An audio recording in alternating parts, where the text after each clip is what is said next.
During World War II, armies used tanks, planes, battleships, radar, and every kind of advanced technology they could build. But one of the most powerful secret weapons used by the United States Marine Corps was not a machine. It did not need batteries, it did not need a password reset, and thankfully, it never asked anyone to update the software at the worst possible moment. It was a language. More specifically, it was the Navajo language, spoken by the Navajo people, a Native American nation from the southwestern United States. And the men who used it became known as the Navajo Code Talkers. They helped create one of the most successful military codes in history, a code the enemy never broke. In the Pacific theater of World War II, communication could decide who survived and who did not. Soldiers needed to send messages quickly. Where to move, when to attack, where supplies were needed, and where the enemy had been spotted. But there was a serious problem. The Japanese military was very skilled at intercepting radio messages. If they understood a message, they could prepare for an attack before it happened. So the US military needed a code that was fast, accurate, and extremely difficult to understand. Not just kind of difficult. They needed something that would make enemy codebreakers stare at the radio and think, "Wait, what did he just say?" The idea came from a man named Philip Johnston. Johnston had grown up around the Navajo people and knew the Navajo language. He understood something very important. Outside the Navajo community, almost nobody could speak it. At that time, Navajo was not widely written, not widely taught, and not easy for outsiders to learn. So Johnston suggested something unusual to the US Marine Corps. What if Navajo became the foundation of a military code? At first, this probably sounded strange. Most people imagined secret codes as machines, number tables, or serious-looking books filled with symbols. Johnston was basically saying, what if the secret weapon is a language most of the world cannot understand? And as strange as it sounded, it was brilliant. In 1942, the Marine Corps recruited the first group of Navajo men to create and test the code. Many of them were very young. They had to be fluent in both Navajo and English.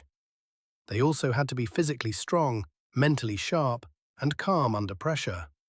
So, basically, the job description was, speak 2 languages, memorize a secret system, survive combat, and please do not panic when everything around you explodes. No pressure at all. These men became more than regular radio operators.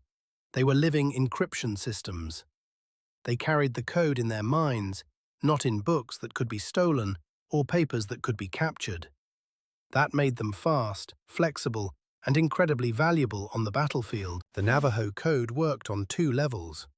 The first level was simple but powerful. The code talkers spoke in Navajo. For enemy listeners, this was already a huge problem. The language was unfamiliar, complex, and almost impossible to understand without deep knowledge. But the second level made it even stronger. The code talkers created special words for military terms. Traditional Navajo did not have everyday words for things like fighter plane, submarine, or machine gun. So they used familiar images from nature. Planes could be described using birds. Submarines could be described using fish. Tanks could be connected to strong animals or armored creatures. To someone without the code, a battlefield message might sound like a very intense nature documentary. But to the Navajo code talkers, every word had a precise military meaning. One of the biggest strengths of the Navajo code was speed. Many military codes required machines, codebooks, or careful step-by-step encryption. That could take time. But the Navajo code talkers could receive a message, translate it into code, transmit it, and decode it on the other side very quickly. In battle, speed mattered. A message that arrives too late is not very useful. It is like getting directions after you have already driven into the wrong city. The code talkers helped commanders move troops, request support, report enemy positions, and coordinate attacks quickly. They were fast, accurate, and extremely difficult for the enemy to understand. In modern terms, they were like a secure messaging app, except they ran on memory, courage, and a field radio. The Navajo Code Talkers served in many major battles across the Pacific. They were present in campaigns such as Guadalcanal, Tarawa, Peleliu, and Iwo Jima. These were not easy places to serve. The fighting was intense, the weather was harsh, the terrain could be beaches, jungles, caves, volcanic rock, or mud that seemed personally committed to ruining everyone's day. In the middle of all that chaos, Code Talkers had to stay focused. They listened carefully. They spoke clearly. They sent messages that could affect entire units. Their work was not always dramatic in the movie trailer sense, but it was essential. Because without clear communication, even a brave army can become confused very quickly. One of the most famous examples of their work happened during the Battle of Iwo Jima. Iwo Jima was one of the bloodiest battles of World War II. The island was small, but it was strategically important. The fighting was fierce, and communication was constant. During the battle, Navajo Code Talkers sent hundreds of messages with remarkable accuracy. They transmitted information about troop movements, supplies, artillery, and battlefield positions, and they did it under extreme pressure. Imagine trying to deliver a perfectly clear voice message while explosions are happening nearby, people are shouting, and the entire island seems to be having the worst day in history. That was the environment they worked in, and still, the code held. The Japanese never broke it. So why was the Navajo Code so difficult to break? First, very few people outside the Navajo Nation knew the language. Second, Navajo itself is complex. Its sounds, grammar, and structure are very different from English, Japanese, or European languages. Third, the Code Talkers were not simply speaking normal Navajo. They were using a special coded vocabulary. That meant even if someone understood some Navajo, they still might not understand the military meaning. Fourth, the messages were fast. Even if enemy forces intercepted a message, they usually did not have enough time to analyze it before the information became outdated. So the code was rare, complex, layered, and quick. That is a powerful combination.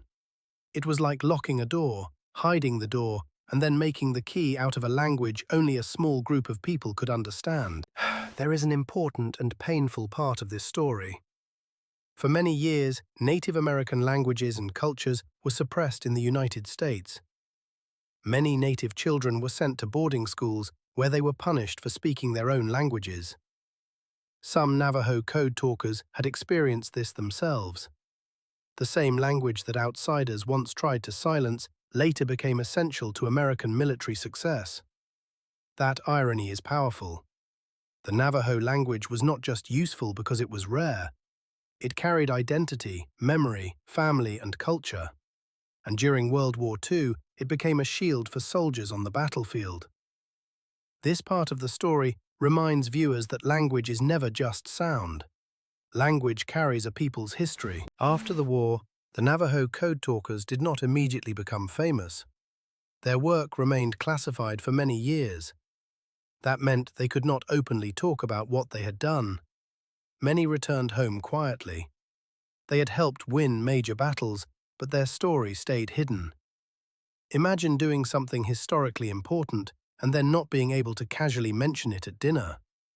Someone asks, "So, what did you do during the war?" And the honest answer would be, "Oh, nothing much, just helped create an unbreakable military code." But for a long time, they had to stay silent. Only decades later did they receive wider public recognition. Eventually, the story of the Navajo Code Talkers became known. They were honored for their courage, their skill, and their contribution to the war effort. But for many of them, recognition came very late. Still, their legacy became impossible to ignore. They proved that culture can be a source of strength. They proved that language can be more than a way to communicate.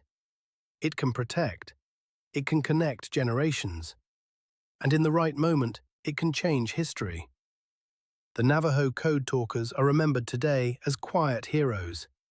not because they were loud, but because their voices carried something powerful, a code, a shield, a legacy.